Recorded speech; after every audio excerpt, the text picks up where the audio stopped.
4,070 bill आलंय. काय करतात घरात कळत नाही मला. बाबा पूर्ण दिवस एसी चालू, टीव्ही चालू, फॅन चालू. आई बाबा कुठे गेले? इकडे बसलोय मी. हाव बाबा, मला ना तुम्हाला काहीतरी विचारायचंय. काय विचारायचं आहे तुला? काय बघताय? टीव्ही बघतोय. हो बाबा, मला ना नाईट आउटला जायचंय. जाऊ ना? तुझ्या आईला कधी मी घराबाहेर पाठवलं नाही. तुला नाईट आउटला पाठवेन मी. तुमचं ना दरवेळेस हेच आहे. तरी आई बोलत होती हा म्हातारा म्हणजे बाबा तुला पाठवणार नाहीत. हो बाबा, त्या रमेशचे बाबा बघा दरवेळेस त्याला नाईट आउटला पाठवतात. एकदा बोलते मी, एकदा प्लीज प्लीज एकदा पाठवा. त्या रमेशच्या घरी जाऊन राह तू मग.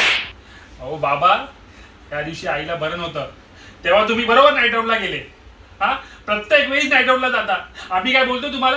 हा, मला त्या दिवशी बाहेर जायचं होतं, तुम्हाला बोलत जाऊ नका. नाही नाही, मला नाईट आउटला जायचंय. तेव्हा गेले ना नाईट आउटला. तर वेळच तुमचं हे, मला नाही राहायचंय. अरे पडव्या नाईट शिफ्ट असते ते.